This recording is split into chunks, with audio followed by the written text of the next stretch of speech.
여러분 안녕하십니까. 8월 2일 화요일 교차로 유튜브 뉴스 첫 소식입니다. 시카고 공중보건부 국장인 올루 신보 아이게 박사가 코로나19 사례 증가에 대비한 새로운 지침을 발표했습니다. 아이게 박사는 코로나19가 계절성 바이러스로 분류될 증거가 부족하다고 언급하면서 가을이 다가오면서 호흡기 바이러스의 사례가 증가할 것으로 예상한다고 밝혔습니다. CDC 보고에 따르면 지난 6월부터 코로나19 사례가 꾸준히 증가하고 있으며 시카고시는 폐수 감시를 통해서 바이러스 활동을 추적하고 있습니다. 아이게 박사는 포괄적인 검사 프로그램 부재 속에서 폐수 검사가 중요한 도구로 자리 잡고 있다고 말했습니다. 또한 시카고는 새로운 코로나19 변종 FLIRT의 출현을 예의주시하고 있습니다. 이 변종은 아직 면역 회피나 심각한 질병의 징후를 보이지 않았지만 공중보건당국은 필요한 예방조치를 취할 것을 권장하고 있습니다. 이와 관련해서 FLIRT 표적으로 하는 새로운 백신이 오는 9월에 출시될 예정입니다. 글랜비 다운타운에서 오는 16일 금요일 지역 커뮤니티를 위한 특별한 축제 Greetings from Glenview Road가 열립니다. 프렌즈 오브 다운타운 글랜비 주최로 진행되는 이 행사는 오후 3시부터 9시까지 다운타운 글랜비 로드에서 개최되며 참가자들은 라이브 음악, 다양한 음식, 음료, 그리고 독특한 쇼핑 경험을 즐길 수 있습니다. 음식과 음료는 오후 5시부터 글랜뷰 그라인드 인근에서 제공되며 라이브 음악 공연은 오후 7시 30분에 시작됩니다. 참여하는 지역업체들은 화면과 같습니다. 지난 27일 토요일 2009년에 제정돼서 15년을 맞는 한국전쟁참전용사 정전협정의 날 기념하면서 제17회 한국전쟁 정전협정기념 리셉션이 미주 한인 유권자연대 주최로 개최됐습니다. 한국전 참전용사들을 기리고 한반도의 지속 가능한 평화를 기원하는 이번 행사는 지역사회 리더, 참전용사 가족, 의회 보좌관 등 약 300명이 넘는 코리안 어메리칸 스텝 어소시에이션 CKSA가 역사적인 행사에 명예 공동 주최로 동참해서 의미를 더했습니다. 시카고 한국무용단이 창단 15주년을 기념해서 오는 8월 24일 토요일 오후 6시에 스코키에 위치한 놀쇼 퍼포밍 아트 센터에서 특별 공연을 선보입니다. 이번 공연은 한국 전래 동화 흥부 놀부를 모티브로 한 무용극 Two Brothers and the Magic Gourd로 무용단 소속 유치부부터 고등부까지 전 단원이 참여하는 다채롭고 완성도 높은 무대가 될 것으로 기대됩니다. 한국 전통 무용과 창작 무용이 어우러진 이번 공연은 두 형제의 신비한 박의 이야기를 통해서 한국의 춤과 문화를 재미있고 이해하기 쉬운 방식으로 표현할 예정입니다. K컬처의 인기가 높은 시카고에서 열린 이 공연은 한국 관객뿐만 아니라 다양한 민족의 관객들에게도 큰 매력을 선사할 것으로 기대됩니다. 티켓은 시카고 한국무용단의 공식 웹사이트에서 구매 가능하며 가격은 $40, $60, $100입니다. 공연에 대한 자세한 정보는 웹사이트를 방문하시거나 전화 847-322-1352번으로 연락하시거나 이메일로 문의하시면 더 자세한 정보를 얻으실 수 있습니다.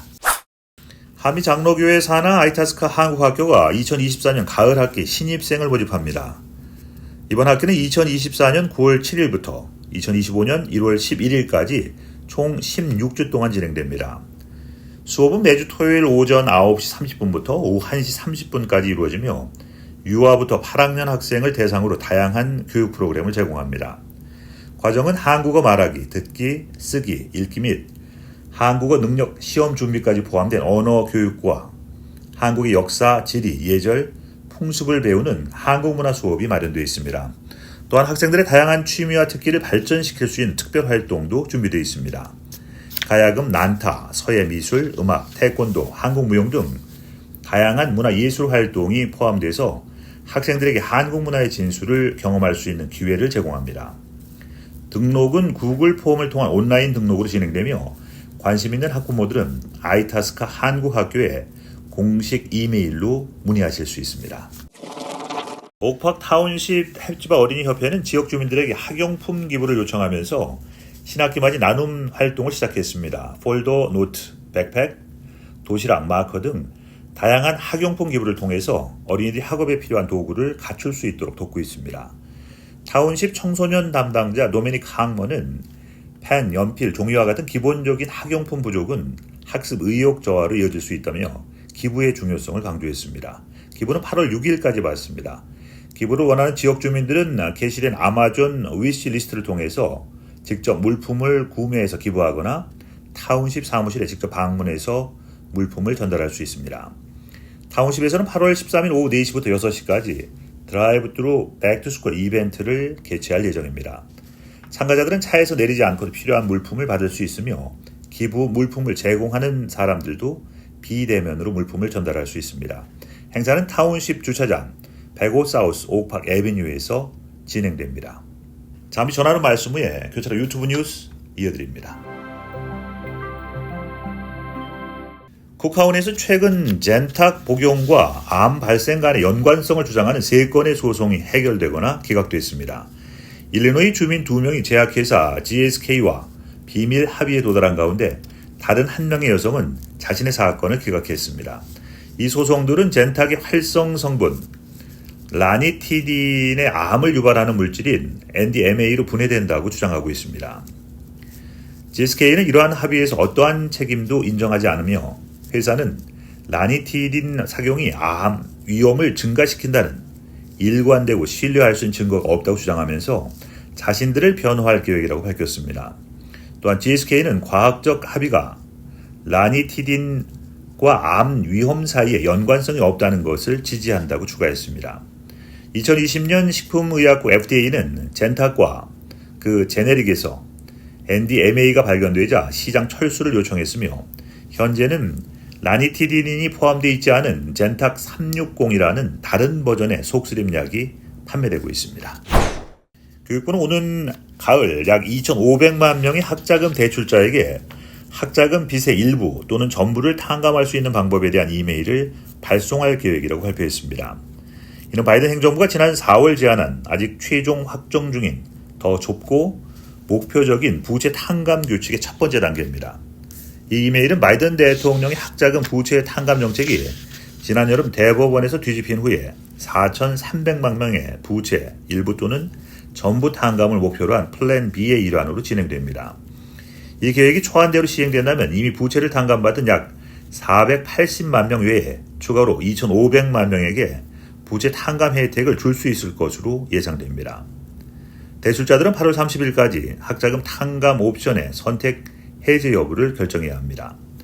바이든 대통령은 성명을 통해서 대출자들에게 다가오는 부채 탕감 프로그램을 미리 알리는 것이 목표라고 밝혔으며 규칙이 최종 확정되면 신속하게 혜택을 받을 수 있도록 하겠다고 말했습니다. 소비자제품안전위원회는 지난 30일 아마존이 제3자 공급업체가 판매한 제품의 안전결함에 대해서 법적 책임이 있다고 발표했습니다. 이번 결정은 글로벌 전자상거래 거대기업 아마존이 제3자 판매자의 결함이 있는 제품에 대해서 소비자들에게 경고하지 않았으며 필요한 조치를 취하지 않았다는 사실을 중심으로 이루어졌습니다.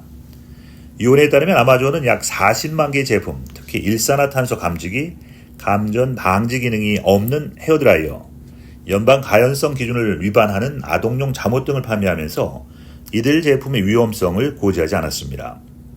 소비자제품안전위원회는 아마존이 이러한 제품을 판매, 포장, 배송하는 과정에서 유통업체로서의 역할을 수행했기 때문에 리콜 및 다른 구제 조치를 취할 법적 책임이 있다고 판결했습니다.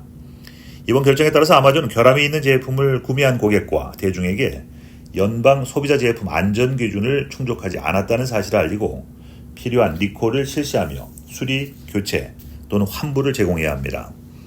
이 조치는 향후에 의회의 승인을 받아야 하며 2021년 소송 당시 행정법 판사의 초기 판결을 확정하는 그러한 결정이란 점에서 통과될 가능성이 매우 높습니다. 아마존은 이전부터 자사는 소비제품 안전법에 정의된 유통업체가 아니므로 리콜을 발행할 법정 책임이 없다고 주장해왔지만 이번 판결로 인해 그 주장이 힘을 잃게 되었습니다. 플로리다에 본사를 둔 저가 항공사 스피릿 항공이 새로운 비즈니스 전략을 통해서 회사 역사상 처음으로 인기 있는 추가 옵션을 포함한 항공권 패키지를 출시할 예정이라고 발표했습니다. 이 새로운 고빅 패키지에는 우선 체크인, 더 넓은 좌석, 스낵 및 음료, 위탁 수화물, 기내 수화물, 무료 와이파이가 포함되어 있습니다. 스피릿 항공의 CEO 테드 크리스티는 이번 변화가 저렴한 여행을 새로운 차원으로 끌어올릴 것이라고 말하면서 이는 스피릿의 장기적인 비즈니스 모델에서 중요한 전환점을 나타낸다고 언급했습니다.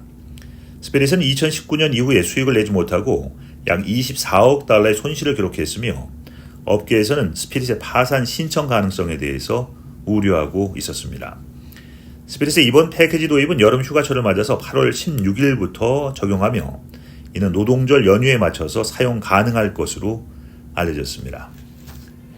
자, 그럼 오늘 보내드린 그처럼 유튜브 뉴스 마치겠습니다. 시청해주신 여러분 고맙습니다.